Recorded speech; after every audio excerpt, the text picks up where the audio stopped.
This is a CBS News special report. I'm Norah O'Donnell in Washington.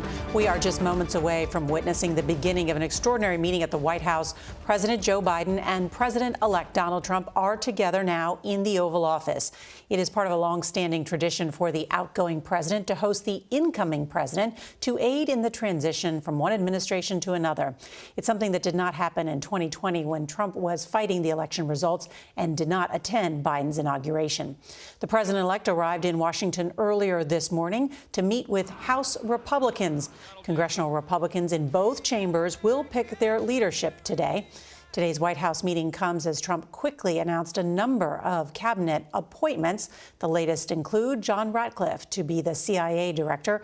Ratcliffe was the director of national intelligence in the last Trump administration. Trump has also picked Pete Hegseth, Fox News host and Army veteran, to serve as defense secretary. These are positions that have to be confirmed by the Senate. The 78-year-old incoming president also announced the plan to create a new agency. He is calling it the Department of Government Efficiency, led by Elon Musk and Vivek Ramaswamy. Elon Musk is in Washington today. You can see this picture of him. He's traveled with Trump aboard his plane. He poured more than $100 million into helping President-elect Trump win. Mr. Trump said the goal of this new department is to help dismantle government bureaucracy and to slash excess regulations. We know that Elon Musk was on Capitol Hill earlier today with the president-elect. Not clear whether he's also at the White House at this hour, but he has been with the president, advising him and being with him as they put together this new team for the White House. Now, Trump will retake the presidency with a much broader support among the American people than when he first took the oath of office in 2017. I want to show you the tape now from the Oval Office of the two presidents shaking hands. Looking forward to having like we said, a smooth transition.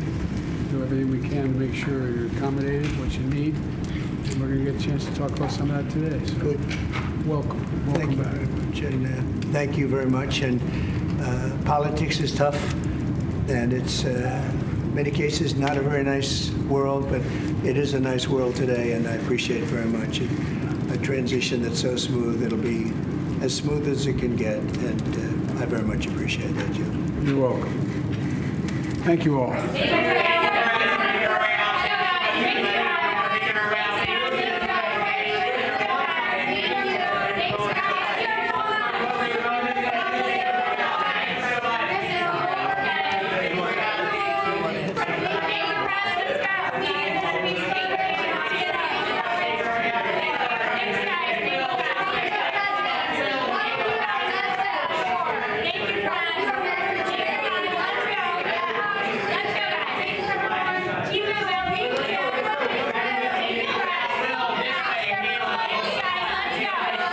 I want to give you a sense of what happens in the Oval Office there. That is the White House pool. Those are photographers, print reporters, radio, television reporters, as part of a small pool that gets invited into the Oval Office to not only take pictures there, but sometimes to shout questions, because sometimes the president or president-elect will respond. In this case, they've decided not to respond, and the press pool is being shuffled out of the Oval Office. I want to go to Chief White House correspondent Nancy Cordes for more on this meeting at this hour. And Nancy, now, we don't know how long they'll talk, but we have heard from members of President Biden's team about what President Biden would like to talk with the president-elect about, right?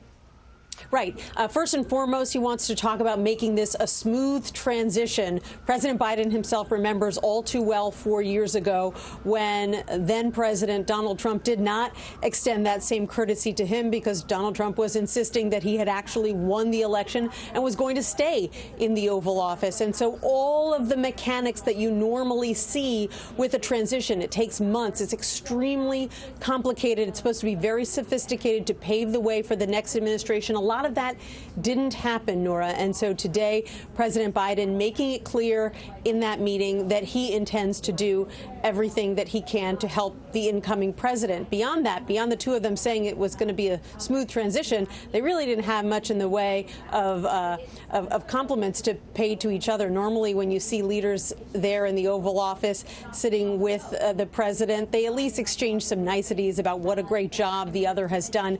We didn't hear a lot of that today, but but it is still a good sign that at least there is going to be more of a transition this time around than there was 4 years ago. Nancy Cordes, thank you. And as you can see, that fire roaring in the back of the Oval Office, something the President Biden likes to have a fire in the Oval Office. It's cool in Washington, but it's 50 degrees at this hour. But you can see that roaring fire. I want to bring in Chief Election Campaign Correspondent and Campaign Correspondent Robert Costa. And Robert, we've heard from the President's National Security Advisor, Jake Sullivan, on Face the Nation here on Sunday, saying that he's going to bring up not only domestic issue, but foreign policy issues, including the war in Ukraine. What do you expect to happen today? We don't know just yet. It could be an extended meeting. Nora, I've been talking to people close to President Biden and close to President-elect Trump. And if you look at the video we just saw, they seem to be in relatively good spirits. The president smiling, President-elect Trump shaking the hand of President Biden. Here's what I know, talking to people very close to both of these gentlemen. President Biden is sitting across from someone who did not defeat him. He beat Trump in 2020, and he obviously, as we all know, exited the race in 2024.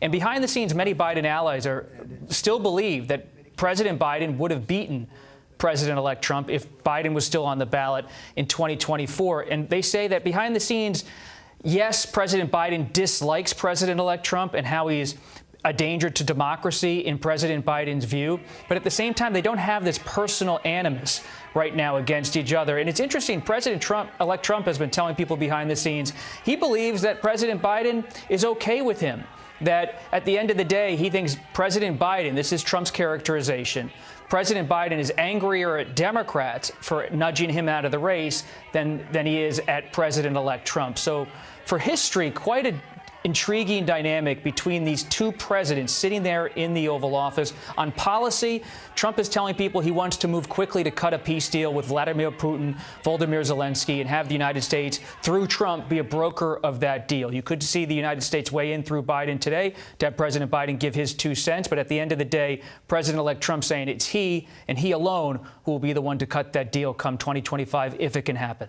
It's an important point to make. Jake Sullivan saying that President Biden is going to make the very case in this meeting that Congress and the incoming administration should not walk away from Ukraine. In his words, that would create more instability in Europe. But as you point out, President-elect Trump thinking that he can bring this war to an end. We'll be covering that very closely. Robert Costa, thank you for your excellent reporting. I want to bring in congressional correspondent Nicole Killinger is on Capitol Hill because, Nicole, it's also a very busy day there. Of course, the president-elect has already been visiting with lawmakers. And then this big decision today, who the Senate Republicans will elect to be their next majority leader. That new leader, critically important because the Senate is tasked with confirming many of these names that we mentioned earlier that Trump hopes will be part of his cabinet, part of his administration. What have we learned thus far about that leadership contest?